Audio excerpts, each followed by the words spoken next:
Hello everyone, ಎಲ್ಲರೂ ಹೇಗಿದ್ದೀರಾ? Today I'll discuss about the frozen shoulder. What are the causes, symptoms, diagnose ಮಾಡೋದು ಮತ್ತು treatment options. Causes ಏನಂದರೆ frozen shoulder. What is frozen shoulder ಅಂದರೆ shoulder joint freeze ಆಗಿಬಿಡುತ್ತೆ. ಅಂದರೆ ಎಲ್ಲ ಮೂಮೆಂಟ್ಸ್ ಅವ್ರಿಗೆ ಪೇನ್ಫುಲ್ ಇರುತ್ತೆ. They can't even move the shoulder. Why is this? Because ಅಂದರೆ ಫ್ರೋಝನ್ ಶೋಲ್ಡರ್ ಅಂದರೆ ಒಂದು ಕ್ಯಾಪ್ಸೂಲ್ ಇರುತ್ತೆ ಜಾಯಿಂಟ್ ಸುತ್ತ. ದಟ್ ಬಿಕಮ್ಸ್ ಥಿಕ್ ಆಗಿಬಿಟ್ಟು ಆ ಜಾಯಿಂಟ್ ಒಳಗೇನು ಅಡಿಷನ್ಸ್ ಫಾರ್ಮ್ ಆಗುತ್ತೆ. ಸೊ ಅದರಿಂದ ಪೇಷಂಟ್ಗೆ ಎಲ್ಲ ಮೂಮೆಂಟ್ಸ್ ಪೇನ್ಫುಲ್ ಇರುತ್ತೆ. ಯಾರಲ್ಲಿ ಕಾಮನ್ ಆಗಿ ನೋಡ್ತೀವಿ ಅಂದರೆ ಶುಗರ್ ಪೇಷಂಟ್ಸಲ್ಲಿ ಕಾಮನ್ ಆಗಿ ನೋಡ್ತೀವಿ. ಆ್ಯಂಡ್ ಇನ್ನೊಂದು thyroid patients, stroke patients, and for some ಏನೂ ಮೆಡಿಕಲ್ ಹಿಸ್ಟ್ರಿ ಇರಲ್ಲ but still they suffer with the frozen shoulder. ಪೇಷಂಟ್ಗೆ ಸಿಮ್ಟಮ್ಸ್ ಹೇಗೆ ಗೊತ್ತಾಗುತ್ತೆ ಅಂದರೆ ಸಿಂಪಲ್ ಮೂಮೆಂಟ್ಸ್ ಅಂದರೆ ಅವ್ರ ಡೈಲಿ ರೊಟೀನ್ ಆ್ಯಕ್ಟಿವಿಟೀಸನ್ನು ಅವ್ರಿಗೆ ಕಷ್ಟ ಆಗುತ್ತೆ.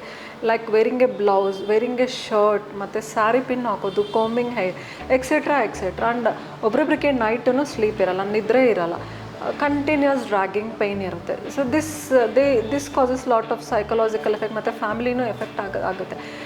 ಇದು ಹೇಗೆ ಡಯಾಗ್ನೋಸ್ ಮಾಡ್ತಾರೆ ಅಂದರೆ ನಾರ್ಮಲಾಗಿ ಕ್ಲಿನಿಕಲಾಗೆ ಗೊತ್ತಾಗುತ್ತೆ. ಕ್ಲಿನಿಕಲಾಗೆ ಪೇಷಂಟ್ ಎಕ್ಸಾಮಿನ್ ಮಾಡಿದ್ರೆ we can come to diagnosis whether it's a rotator cuff pathology or frozen shoulder. But ಒಬ್ಬೊಬ್ಬರಿಗೆ ಮಾತ್ರ ನಾವು ಸ್ಕ್ಯಾನ್ ಮಾಡ್ತೀವಿ for to rule out the other causes. Like ಏನಾದರೂ ಮಸಲ್ಸ್ ಏನಾದರೂ ಪ್ರಾಬ್ಲಮ್ ಇದ್ರೆ, other changes in the joints, other bursa ಏನಾದರೂ ತೊಂದರೆ. So to rule out the other causes we do ultrasound, basic musculoskeletal ultrasound ಮಾಡ್ತೀವಿ. For some if there is any complete tear ಆ ಥರ ಇದ್ದರೆ MRIನೂ ಮಾಡ್ತೀವಿ.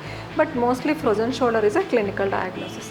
ಈ ಫ್ರೋಝನ್ ಶೋಲ್ಡರಿಂದ ಸಫರ್ ಆಗಿರೋರಿಗೆ ಟ್ರೀಟ್ಮೆಂಟ್ ಆಪ್ಷನ್ಸ್ ಏನಿರುತ್ತೆ? ಮೋಸ್ಟ್ಲಿ ಫಸ್ಟ್ ಸ್ಟಾರ್ಟಿಂಗಲ್ಲಿ rest ice pack with proper physiotherapy and exercises will help actually. So starting basic ಅಂದರೆ ಕನ್ಸರ್ವೇಟಿವ್ ಮ್ಯಾನೇಜ್ಮೆಂಟ್ನೇ ಹೆಲ್ಪ್ ಆಗುತ್ತೆ. But so many patient will not get relief with this conservative management. What we have to do ಅಂದರೆ, what we do at ಎಪಿಯೋನ್ ಅಂದರೆ, ಆ joint capsule ಥಿಕ್ಕಾಗಿ adhesions form ಆಗಿರುತ್ತಲ್ಲ, ಅದಕ್ಕೆ ಹೈಡ್ರೋ ಡೈಲಟೇಷನ್ ಅಂತ ಮಾಡ್ತೀವಿ. ಹೈಡ್ರೋ ಡೈಲಟೇಷನ್ ಮಾಡಿಬಿಟ್ಟು ಆ ಜಾಯಿಂಟ್ ಸ್ಟ್ರೆಚ್ ಆಗುತ್ತೆ capsule. And whatever the adhesions in the joint form ಆಗಿರೋ ಜಾಯಿಂಟಲ್ಲಿ ಫಾರ್ಮ್ ಆಗಿರೋ ಅಡಿಷನ್ಸನ್ನು by shoulder manipulation after hydrodilatation we release all the adhesions. After hydrodilatation, depending on the stage, we do platelet-rich plasma therapy for the joints, whether the 2 sittings or 3 sittings. This works excellently. First sitting alle additions ಎಲ್ಲ release ಆಗಿಬಿಟ್ಟು ಡೈಲಟೇಷನಿಂದ ಸ್ವಲ್ಪ pain ಕಮ್ಮಿ ಆಗುತ್ತೆ. What ever is the changes, damage ಆಗಿರೋ ಜಾಯಿಂಟಲ್ಲಿ damage ಆಗಿರೋ, that will be taken care bye the platelet-rich plasma therapy.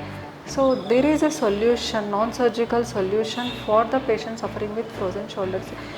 ಅದಿದ್ರೆ ಒಂದು ಆಪ್ಷನ್ನೇ ಇಲ್ಲ, ಹಂಗೆ ಏನು ಬೇರ್ ಮಾಡೋದೇನು ಬೇಕಾಗಿಲ್ಲ. You can get relief of your pain, frozen shoulder pain with PRP therapy.